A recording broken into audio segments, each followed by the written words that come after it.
must be destroyed on sight.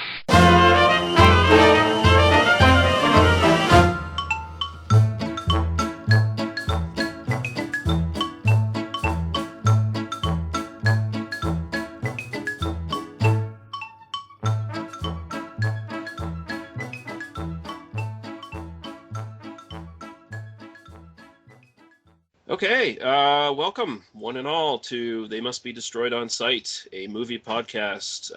My name is Lee Russell, and I'm here with my co-host, Daniel Harper. Say hello, Daniel.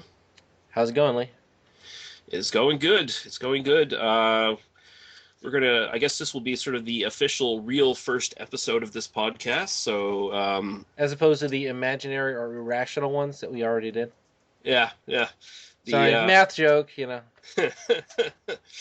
The sort of test pilot episode we did of American Hustle, which you can see if you go to my YouTube page, but don't expect the best sound quality. But yeah, we're going to get into the swing of things. We're going to talk about one movie today. It's Kill List from 2011, directed by Ben Wheatley, and the interesting thing here is Ben Wheatley is a director who sort of has produced some things in the circles you run in a bit more. Isn't that right? First of all, just to go back to that joke I said earlier, I am aware that irrational numbers are also real, so nobody write in, all right?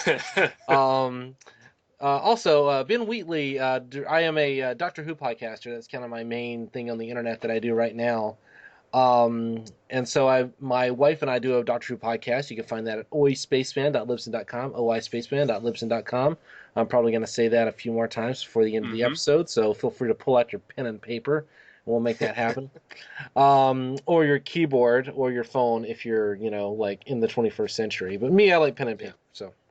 But Ben Wheatley directed the first 2 episodes of Series 8 of Doctor Who, which is kind of one of those things, the current season that's airing. And Series 8 has kind of been, they've kind of been using these kind of indie film directors in Britain a lot, and there's been a real difference in terms of the visual style.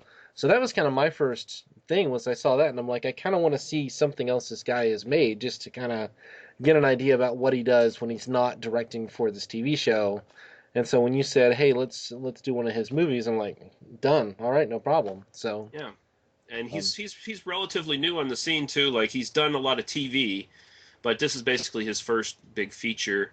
And he's also done 2 other sort of semi-horror genre, well, actually 3 semi-horror genre film endeavors. He's done Sightseers and A Field in England, which I haven't seen yet. And he also did a segment in the anthology horror film, The ABCs of Death, which I've actually seen, and it was actually one of the more enjoyable segments of that film. So I was definitely interested in seeing this. Like, it was recommended by another podcast I follow called Slaughter Film, and they thought fairly highly of it. So I was really interested in getting into this. And so the film was written by Ben Wheatley and Amy Jump. And just before anyone gets into listening to this podcast, there are going to be a lot of spoilers. This is a film that basically hides a lot from its audience and confuses the audience for a while. And so we're going to have to expose some details of the film, I think. I think even calling it a horror film is almost like, even just saying it's a horror film gives a spoiler of what this film is. Like, yeah. Going into it, I was not even fully aware it was a horror film, and I think my experience was better for it, honestly. Yeah. So basically, this film centers around a couple, a fellow named Jay, played by Neil Maskell, and his wife Shell, played by Myanna Buring. And they have a young son named Sam, and they're having marital problems. Now, first when this film starts out, it alludes to the idea that Jay was in the service. Also, Shell was in the Swedish National Service. And there's sort of hints towards perhaps he's a disabled veteran of some sort, because they're very they're very hurt for money, and it's causing some emotional outbursts, a lot of tension between the two. They're constantly at each other arguing because they've run out of money. And lo and behold, his old war buddy Gal shows up one day, um, and basically offers him is basically offering him a job to get back into work. And we soon learn really quickly that they weren't just in the army; they were professional hired killers of some sort, or mercenaries at the very least. And so basically, they're having a dinner party. Gal brings his new girlfriend named Fiona, played by Emma Fryer, who is gorgeous, by the way. Um, biggest eyes I think I've seen on an actress in a long time. Yes, no. Everybody in this movie looks pretty nice, I'll say. The two leads, actually, the Michael Smiley is Gal. When I Hmm. first saw him, I thought it was like chubby Tim Roth. I thought Tim Roth might have gained some pounds and like a little bit of age. He didn't. He doesn't. He has a little bit of that kind of vaguely Tim Rothy kind of face. And then I Yeah, he immediately went, does. no, that can't. I mean, that's clearly not right. But I did like check it on the internet just to make sure. I'm like, oh no, it's not the same. It's not Tim Yeah. Roth. But and Neil Maskell kind of makes me think a little bit of Tim Freeman. So Hmm. I'm kind of Martin Freeman, excuse me, Martin Freeman.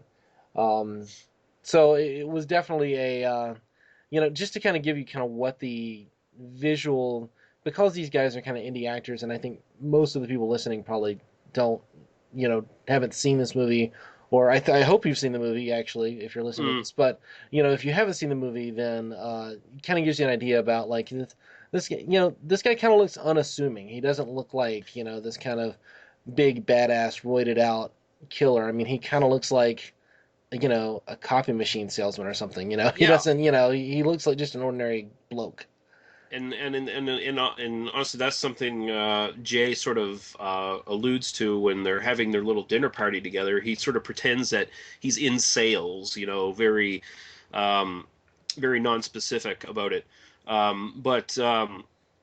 But yeah, they have their dinner party, and of course the tensions explode between Jay and Shell. They're sniping at each other while their friends here are sort of watching wide-eyed and a little baffled as to what's going on, a little put out.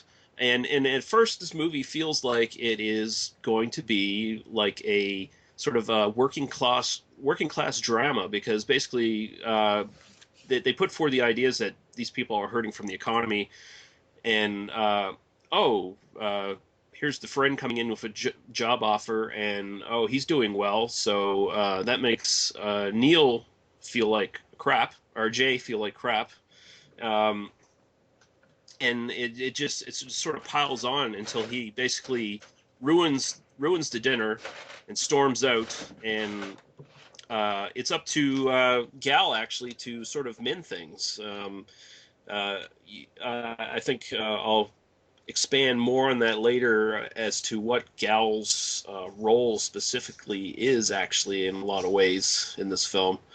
Um, Anything else you want to add about the sort of opening act of this film? Sure, sure. Actually, I kind of get the feeling, and again, trying to avoid giving away too much detail here at the beginning, but this movie kind of exists in three parts. It kind of has a horror movie element. It has a kind of working class marriage drama element, Hmm. and then it has a kind of post Tarantino uh, hired killers are people too kind of Yeah, storyline, which you see in a lot of kind of British, I mean, really crime films in general, but the Brits have really taken it and kind of built it into its own whole genre of various things, and it's shot in this very naturalistic way throughout. It's got this very, you know, I don't want to say documentary feel, but it definitely feels a lot of handheld camera, a lot of naturalistic staging. Uh, but then kind of cut. A lot of the cutting is more you cut around certain actions, like the two principal, the husband and wife, Jay and Shell, are mm, kind of in a fight towards the beginning, and then they kind of approach each other, and then you just cut to, and then everything's kind of better, like they've just they're just laughing. yeah. So you kind of cut around a lot in the story, and that kind of has some unsettling effects later on, I think. But it is something that's established very early. I would kind of um, not disagree, but I wanted to kind of. I came at this movie a little bit differently. I started the movie, and they're saying, like literally the very first scene is Shell arguing with Shay or kind of screaming at Shay, Shell screaming at Jay, excuse me. The names, I can't keep track of their names. I've literally got the list in front of me because I just know them as the husband and the wife and the other guy and the girlfriend, and Yeah. so apologies, but Shell's kind of yelling at Jay, and Jay they're literally getting a screaming fight in like the very first scene of the movie. And I mean, I'm a married man, and if I ever spoke that way to my wife or she spoke that way to me, for a moment, it would be grounds for divorce, I think. Like Yeah. this is not like, oh, there's a little tiff. This is like they are actively screaming at one another. They are very nearly coming to blows. Yeah. And they do this several times in the first 20 minutes of the movie, to the degree that I think if that is something that bothers you, you probably should not watch this movie. If Yeah. scenes of like domestic strife are in any way upsetting to you, just skip it. You really, Yeah. these are some of the most realistic and naturalistic scenes of domestic strife that I've seen in a movie ever. Mm. And it's very, it feels very aggressive and very pointed. But I think what I was kind of getting at is like one of the very first scene they're arguing about the fact that there's this box that apparently used to have $40,000 in it, or 40,000 pounds, and now it's empty.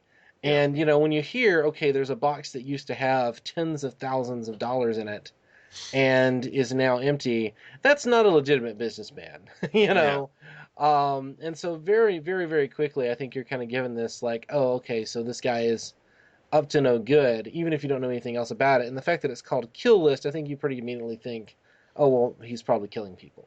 Yeah. And in fact, other than the performances are great in the I'm not really saying anything negative about the movie, but the first third, I was almost like we've kind of seen this before.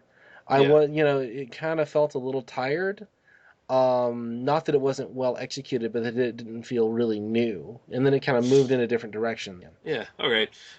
One of the interesting things is that actually a lot of the dialogue in this film was actually improvised between the actors. So that's one of the big reasons why I think it really does come off as very naturalistic and very true to life, sort of like a documentary, like you said, because they talk like real people. They don't talk like actors trying to give information to the audience in a cookie cutter fashion. They're actually talking about stuff that maybe we don't really know about, and we have to actually pick up by actually watching the movie instead of having it told to us right away.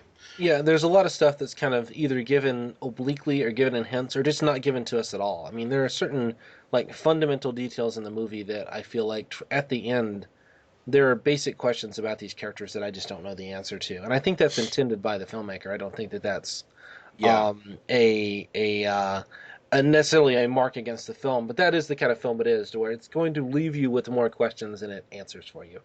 yeah.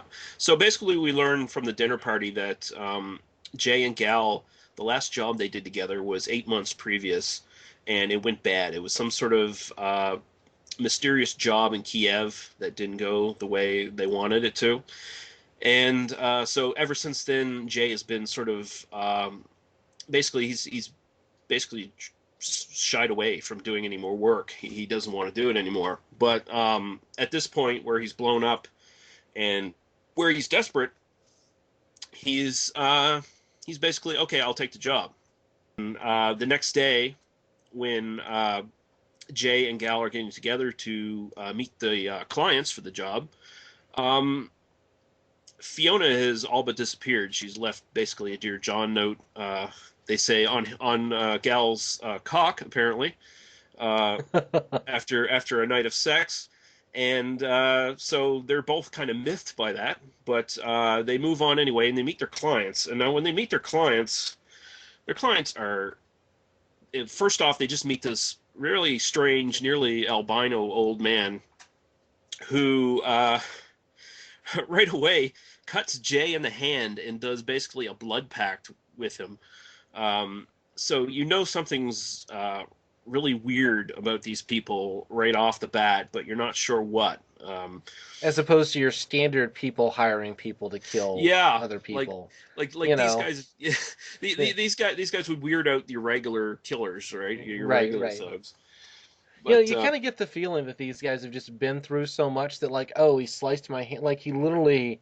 I mean, this isn't, again, like, the scenes of violence in this film are, especially the kind of small, little moments like that, are not, like, it's neither that we're, like, focused on them in, like, a kind of gory, horrific way, nor is it that we don't look at them, but it's very much like there is an attention to detail, and, like, it looks like it fucking hurts. It does not yeah, look like, oh, it's a little scratch. Like, this is a serious, serious injury that you or I would go to the hospital for immediately.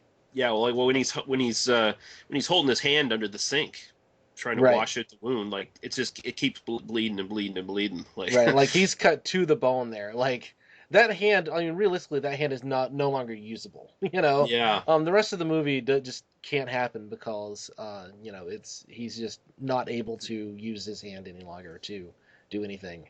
Um, you know, but yeah. I think that, and this is something I'm jumping ahead just a little bit here, but I kind of get the feeling in the way that a lot of this is shot and the way that a lot of it is, some of the logic doesn't really make a lot of sense, and Mm, some of the, even just in the sense of, like, these are like trained killers who don't wear gloves.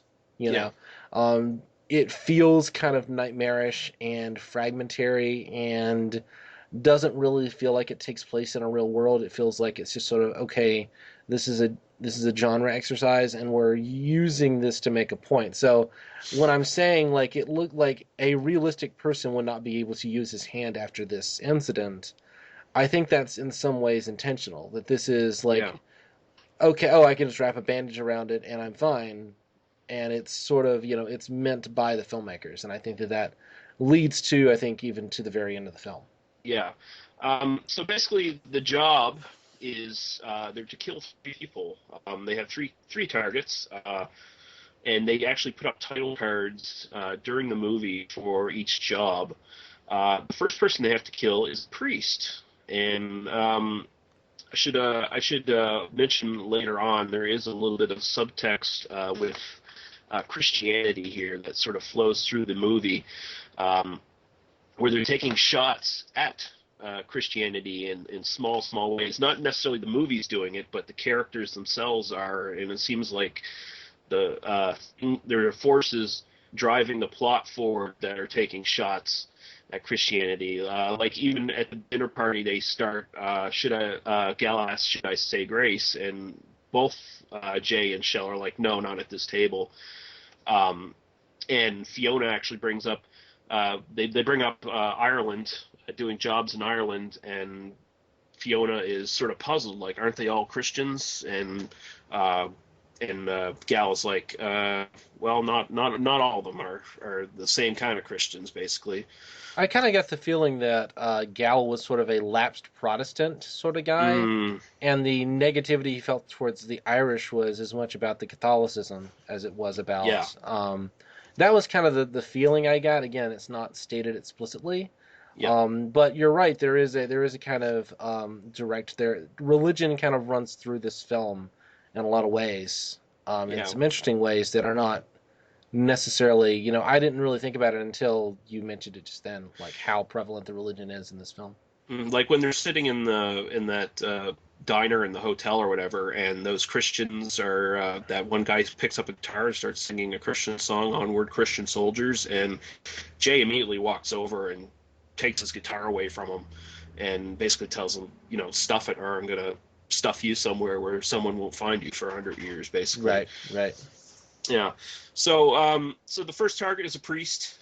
So they're a little apprehensive in a way, but they're like, okay, it's a job, we got to do it. We're professionals. So they wait in the priest's office. Priest comes in, and the weirdest thing, the priest turns around and looks at Jay, pointing the gun at him, and says, "Thank you," and turns around and lets Jay shoot him in the back of the head. And their next job is the librarian. They stake this guy out to basically a storage locker sort of place, Uh, they watch him come out of there, so they go in to find out what storage locker he was in, and they discover a large cache of porn, and not the porn most people are into. From the sounds of it, from DVD they watch actually in the storage locker. Uh, honestly, to me, it sounded like it was children being exploited from the screams. I mean, again, it's kind of meant to be a little bit ambiguous because anything that, whatever you're imagining is probably worse than what's, anything the Hmm. filmmaker is going to be able to put on the screen for the most part. I kind of got the impression that there was kind of like ordinary little stroke mags and stuff in that, Yeah. in the kind of storage locker. But then there was kind of this like little secret stash, and that it had. I kind of got the impression it was snuff films. That could have been, yeah. I wasn't thinking necessarily children in particular, but like, um, you know, torture porn, but like literal torture porn, Yeah. where they're just torturing people to death. That was kind of the impression I got. But ultimately, whatever's on the video is so disturbing that they are both visibly shaken by it. Yeah. Uh, And Jay's really set off. Like, as soon as he sees this, it's like, we're going to this guy's place, and we're gonna basically kill the hell out of him. So they get to his place. They tie him up. They torture him. Jay is insistent on finding out who's actually running this porn business, so he can go kill those people too. Um, so basically, Gal goes upstairs to open up this guy's safe and take whatever money he's got. And while he's doing that, Jay is sitting down with this creep, and this guy also says, "Thank you." And he asks Jay, "Does Gal know who you are? Who you really are?" yeah, he specifically, like, he sounds like, I know you, like, personally. Like, this guy Yeah. is like, really gives the impression that I know, like, it's an honor for you to kill me, was kind Yeah. of the impression I got. Um, which was, deeply, deeply strange. And then while Gal is out of the room, Jay literally beats the guy to death with a hammer, Yeah. very painfully. Honestly, one of the, like, from coming from a guy who definitely watches a lot more horror movies than you probably do, Daniel. I've seen like everything basically you could think of on screen, and this was up there with brutality. Like, it's really graphic, and it's graphic in a very realistic way. Like, it felt very authentic. Oh yeah, no, no. Undoubtedly, you watch more horror movies than I do, but I mean, I've seen a bit. I'm Mm. not. I'm in no way, a blushing virgin when it comes to this sort of thing. I've seen the Care Bears movies. Don't give me. I Yeah, mean, there's some that's really right. horrifying shit in there. No question. No.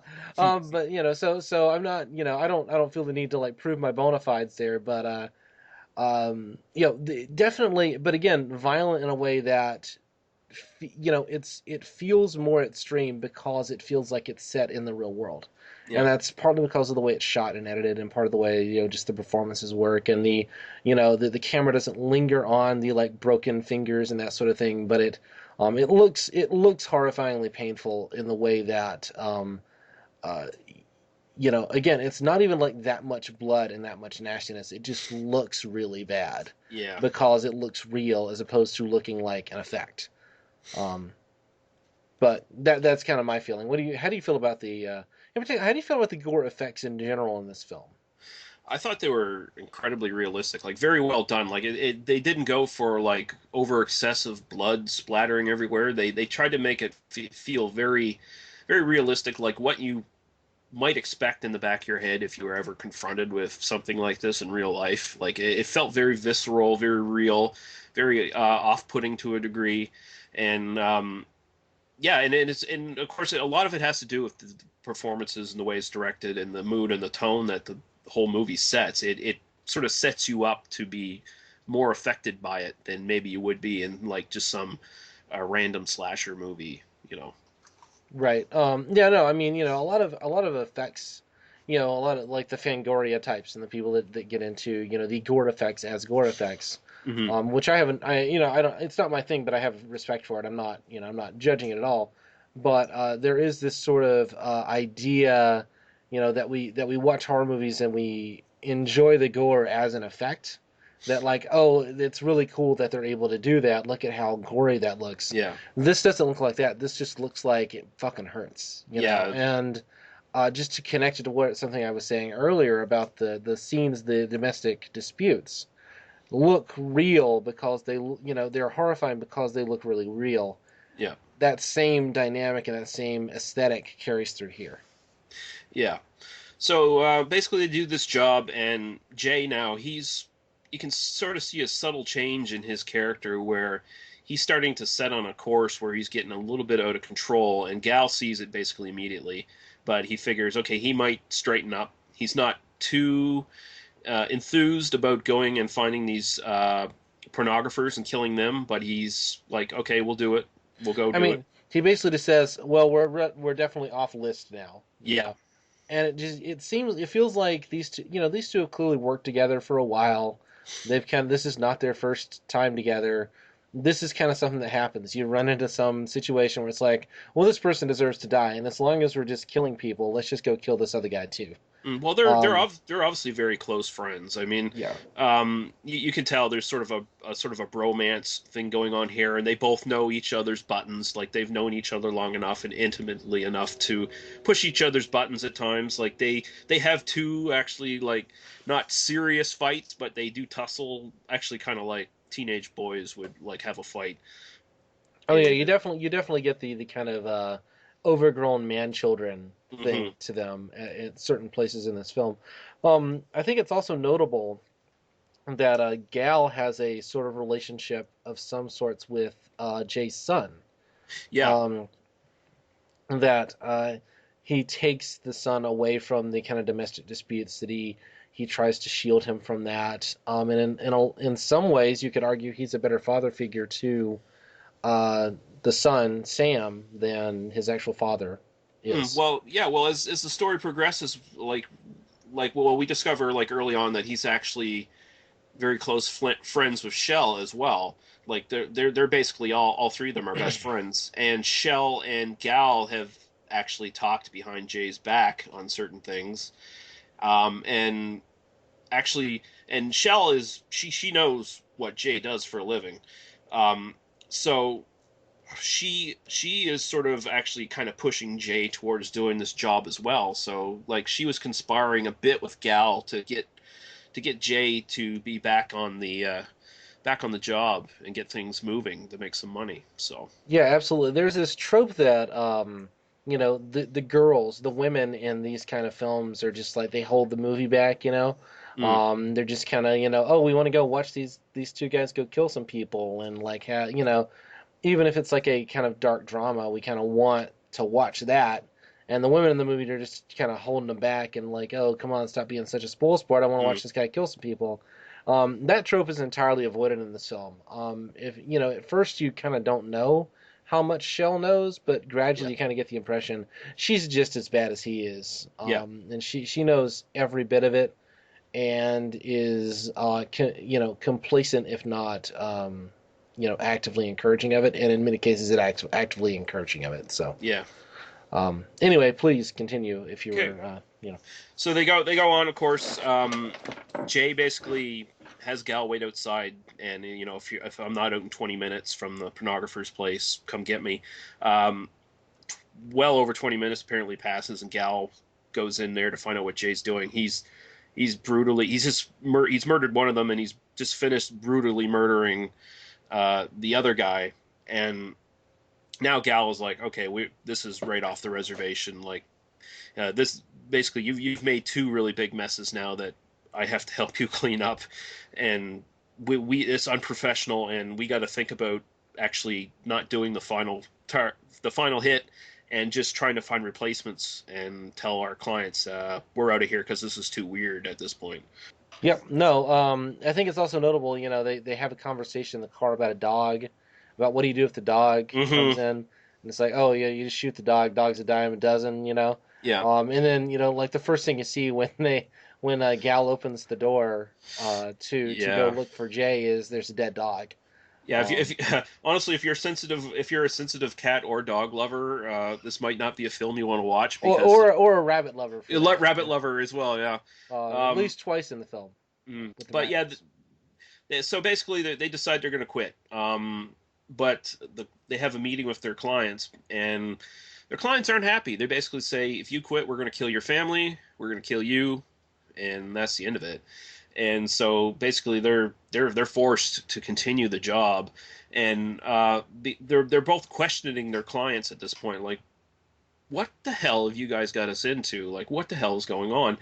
And they make some very vague comments about, um, this is your job. Like, this is specifically the job, as if it's almost the job you were destined to do, like you're fated to do, and that you're cogs in a wheel, basically cogs in a machine of some sort, putting some sort of thing forward that's bigger than all of them. Um, so this is where even the horror elements start creeping in a lot more, where there it feels like there's people watching them at all times, because at the pornographers they find files on them, apparently files from stuff they did in Kiev, and basically just files, pictures and such of people tracking them and keeping tabs on them. And so basically, their clients have been keeping tabs on them well before they even hired them for this job. So, And is this the point at which Jay goes to the window and looks outside and sees Fiona yeah, looking back up at him? yeah, It's sometime right around this portion of the movie. yeah, Um, and suddenly, you're sitting, I was sitting there going, and so Fiona's involved in this somehow, and you kind of like, I was just kind of prepared for like a double cross or something, like, yeah, oh, it turns out that Jay's in on it with Fiona, or that there's some that Fiona, that they're trying to kill Gal, or they're something like set Gal up. That's kind of where my brain's headed at this point, is some fairly, like, it's weird, but it's a fairly straightforward crime film, because yeah, I didn't really realize the degree to which this was a horror film. yeah, Um, yeah. There's weird elements, but you're not fully in tune that it's a horror film. So you go into thinking, okay, there's obviously some sort of conspiracy going on. There's probably going to be a double cross at some point. Not everything is what it seems, and so their next target is actually a member of parliament. So they basically go and they're staking out this guy's place, and he's got this big ominous like English manor type place, I mean, and it's essentially a castle. I mean, yeah, it's this giant. He's got all these grounds. Um, I actually want to look up where it was filmed, because I'm pretty sure there was a Doctor Who episode filmed there at some point. oh yeah, it might have been. Um, Sometime in the Pertwee years. In the '70s. Anyway, um, and here's where the film really does a super big tone shift, where it goes full on horror, where it's I can see where it would be very jarring for a lot of viewers who up to this point think it's basically a crime drama at this point, but then they see this, and the night that they basically during this whole thing, Shell is taking Jay and her son to their cottage for protection, because now they feel threatened by these clients who are obviously watching them. Um, so they go to do the job because they're forced to do it, and they basically witness what looks to be, they don't quite spell it out whether it's a Satanist cult or if it's just some sort of pagan sort of cult, but basically they watch all these naked people running around with masks on and sacrificing a woman by hanging her on a tree. And so basically, this is where the switch kind of flips to like full on horror. Um, and at this point, Jay is just, he's had enough, and he starts flipping out and shooting these people when like with basically, a machine gun. I mean, yeah, like full on, like they brought a full automatic, machine gun into this, onto this job, which seems a little overkill unless you knew you were going to confront, 50 people. But mhm. hey, I'm not a gun guy. I don't know, but Well, it did have a scope on it, so theoretically he could have been just trying to shoot. one person from a distance. But yeah, they start taking shot. He starts taking shots at these people, and of course Gal has to help out with that because all of a sudden these people very weirdly start running at him, and they're not really armed at all except for maybe with like knives or whatever. So uh, they start charging them and charge them back into the tunnel system they used to get on the property in the first place. And this is where, unfortunately, Gal dies, basically holding off these people so Jay can get out. Yeah, I mean, a very painful looking, horrible death where he Yeah, dies essentially of a gut stabbing. Um, yeah, yeah, again, just another one of those very rough death moments. yeah. And so Jay does get away. He's visibly shaken by all the events. He thinks back on some of the stuff that's happened in flashback. It appears to show that. And basically, he meets up with Shell and Sam at the cottage, and he's like, "We got to basically, it's all over, and we got to get out of here, basically, because." Everything's gone batshit at this point. We can't trust the clients or anything like that at this point. Um, and basically the cultists attack the cottage and they take Jay prisoner. What happens to Shell and Sam is not quite spelled out at the time. You finally get to see Shell's sort of military background come into play, though, where she takes up a gun and defends the cottage against intruders. Where you can finally see, okay, yeah, she's basically just as much a soldier as Jay is. And then we get to the final scene, which is probably, and rightly so, the most startling scene in the whole movie, I think, where the captured Jay is now forced to fight someone titled the Hunchback. And there is some foreshadowing to this very early on in the film. I don't think I'm going to spoil that so much for the viewers. Um, but it brings everything full circle and it ends on a very nihilistic note that makes it feel like Jay never had a chance to begin with. Like it was all going to happen this way. It's definitely really one of those where, I said earlier that it's the kind of film that leaves you with more questions than it answers. Hmm. And I feel like, we've spent 35, 36 minutes kind of going through the plot of this film, Hmm. and there's more that happens. I mean, honestly, like we jumped over a bunch of stuff Yeah. in this film. There's a ton of stuff happening, but there's not really a clear through line of the film.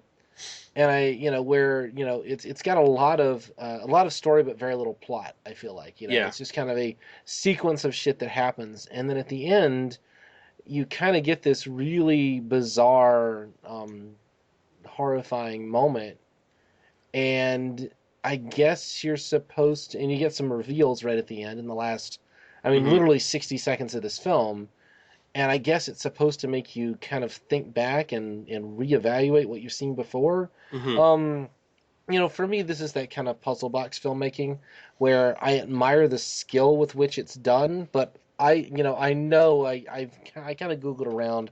There are tons of people talking about this movie and like what it means and what really happened. And you look at this scene and there's this slight little moment here and all that kind of stuff. And for me, I'm just like I didn't care enough about the film to really dig into it that deeply. I kind of got to the end and went, oh well, that was fucked up. I guess I'm just gonna move on with my life. Yeah. It didn't strike me as like such a powerful ending that it deserved a whole lot more of my time. And I think that's if there's anything that I can say that will, with all the things that happen in this film, with all the stuff all the praise that I have given it to this point, I was bored during large chunks of this film, and Okay. that's just sort of the reality of it. Not that stuff wasn't happening, but that I didn't know, I didn't really know where we were going, and not in a way that made me want to know more. I felt like the filmmakers were deliberately hiding things, and Yeah. deliberately having their characters do things that didn't make a lot of sense in order to obscure as opposed to trying to reveal. So that's a personal preference of mine. I apologize. I've kind of given away a little bit more maybe than I meant to, but what did you think? What was your overall impression of the film? I really liked the film. I wasn't. I didn't find any part of the film actually bored me all that much. Like I was actually fairly engaged in all parts of it. Um, it was because things were sort of like triggering for me. Like just like the score itself from the very beginning was like over the domestic stuff and everything was generally fairly creepy. It reminded me of the score of The Shining quite a bit, honestly. Oh, it's a hugely Kubrickian film in a Yeah. lot of ways. Yeah, well, the title cards, of course. Sure, sure. And the Wikipedia page for the film, director Wheatley was influenced by Stanley Kubrick in that he sought to find imagery first, then wrote the plot around them. Yeah. So Wheatley is deliberately evoking a lot of Kubrick here, and you can kind of pick moments and certainly kind of say, oh well, this is kind of a Kubrickian shot. This is a Kubrickian shot. It's kind of cold and desolate in the way that a lot of the really good Kubrick films are, while at the same time having that humanity, but a kind of cold humanity. I mean, it's a very, I mean, visually it's stunning. I think the performances are all amazing. I think even the script, I don't even like complain about the script. I think that it's well done. I think that just for me, when you start playing games with the audience, the reveal has to be something that really kicks your teeth in, and this did not kick my teeth in. I was Yeah. just kind of, that's I, I that's that was the ending. yeah, I think the biggest problem with this film is a lot of people are going to go in watching it and they're not going to want to watch it again. Um, and I've watched it 3 times. Clearly, you have So a handle on the plot. I watched it yesterday, and you remember details I forgot. So yeah. Also, the interiors of the hotel they're in early on really reminds me of The Shining. Like the shots, some like this really lingering hard shots that don't move. Uh, the actual carpeting and the wallpaper and the long hallways that seem narrower than they actually are. I was that was just sort of the icing on the cake that I sort of eat up with stuff like this. But Oh no, you know, absolutely. I did all those elements. Now that you're mentioning it, I'm like, oh yeah, no, that's clearly Kubricki, and it's clearly The Shining as well. mm, So The Shining is one of my least favorite Kubrick films, which may okay, help just explain maybe some of the, I like The Shining just fine. But it's definitely not one that's like on my regular rewatch list. You know what I mean? yeah, well, definitely The Shining is a movie that doesn't really spell out what it's actually about either. Like there's so many interpretations of that film that it's just gone beyond ridiculous at this point. But um, Well, it's clearly about the moon landing being fake. yeah. That's the real one, right? Yeah, that was his penance for Well, faking the moon landing. and if you're just as long as we're talking about The Shining, not to bogart the podcast, but uh the difference is, whereas I do really enjoy The Shining, and I feel like the character motivations are, if not clear, at least like moment by moment you kind of get why people are doing what they're doing. Whereas I think Kill List does not achieve the level of The Shining. It Yeah, is not that's one of the greatest horror films ever no. made. Um, which damning with faint praise, I suppose. But I think that that's sort of my thing. Like, I'm perfectly fine if it's ambiguous and fragmentary, but I just need to know kind of what's going on in the moment. I need to just get a sense of motivation. Mm. But when people are kind of doing things that, I don't know, it strikes me in the moment when they're trying to get out of the job, when they're like, oh, we can just find replacements. They even look like us. And Yeah. the answer is no. It's like, well, we said no. It feels like we've seen this before, and it seems like that there are, okay, well, I guess we have to do it then. Yeah. It feels like this is not uh, the motivation of like, why the fuck are you still doing this if you're, why are you trying to get out of it? Like, why not just go try to kill these guys or something? It just, again, it just sort of seems like the movie isn't about that. The movie is intended to be kind of nightmarish and fragmentary, and um, that it's meant to kind of not work according to like ordinary logic that we would expect in the real world. And I don't necessarily mind that. I guess that it's just sort of when those little moments add up in that way, and I feel like the filmmaker is manipulating me, that's when I start to lose interest. Yeah, So I definitely felt like Ben Wheatley was manipulating the audience, but I didn't feel like he ever really cheated me in any sort of way. Um, I think like just my interpretation of the film. I think the general subtext is it's not necessarily spelled out as Satanism, but there's definitely a hint towards some sort of clandestine pagan thing going on, because these are members of society who are basically high up in society. This isn't like the Wicker Man, where the entire pagan cult was just some rural cult of people basically on an isolated island. This is like there's some sort of grand scale thing going on here that obviously has been set into motion years before this movie started. And I feel like Jay might possibly be some sort of incarnation of whether it's the Antichrist or some sort of leader or god or something along those lines, because it seems like the way his character shifts, he gets more violent, his inner rage comes out more and more, to the point where at the end, after he's committed this really horrible act, he seems to have accepted it. It clearly sets up in the beginning of the movie that he loves his wife, he loves his kid.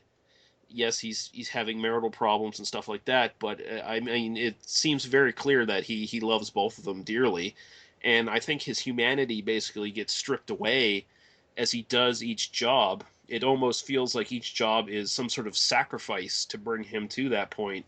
And like I mentioned earlier, the role of Gal, he almost feels like the conscience of Jay. Like he almost feels like they're both one half of the same person to me.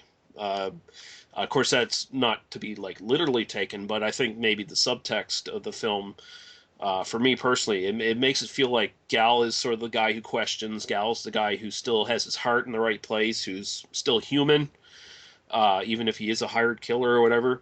But he's the one who he's like basically one of the last ones to be sacrificed.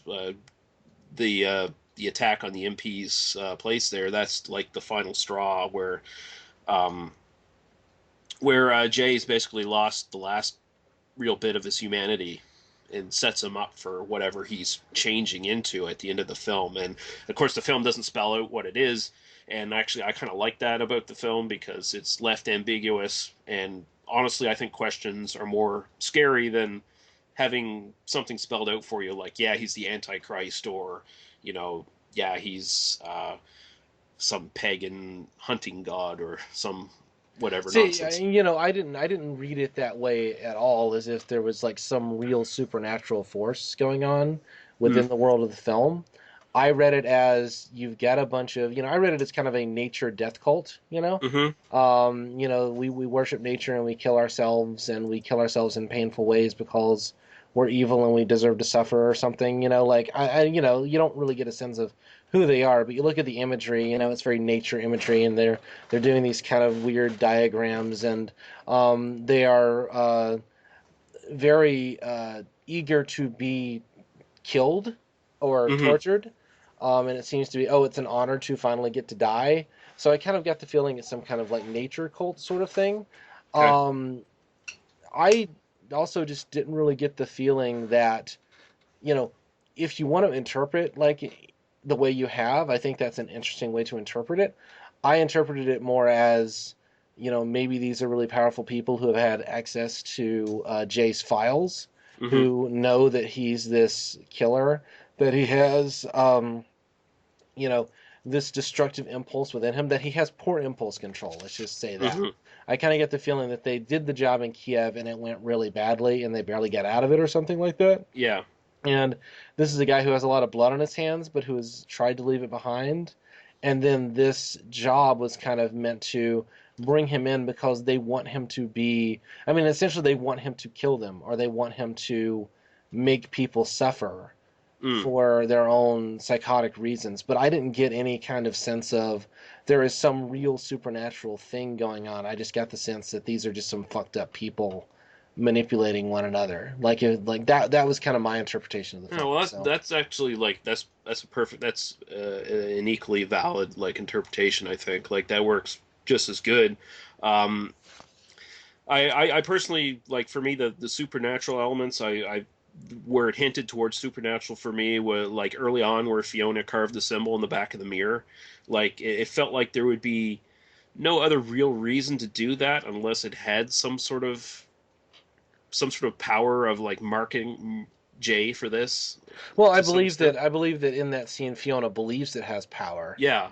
but I don't believe that the film gives us a reason to think that there is some supernatural force acting here. I Mm. mean, if you can choose to interpret it either way. Yeah. I'm not trying to argue with you in that regard, but there's never like a moment to where the force of the devil is acting specifically in the film, and unless you want to like look at the big picture of like how these things have been set into place or whatever. But that's all interpretation, you know. Yeah. There's never a moment where like, well, clearly, you know, clearly the devil made that happen, you know, Yeah. or But that's the thing like taking my interpretation that's the thing I like about the film that it doesn't clearly like throw a big red devil standing there going ha ha ha I've got you or have Jay at the end have his eyes start to glow or something along those lines. I think it makes it a bit more unnerving for me in my interpretation that yeah there is some sort of power but it's not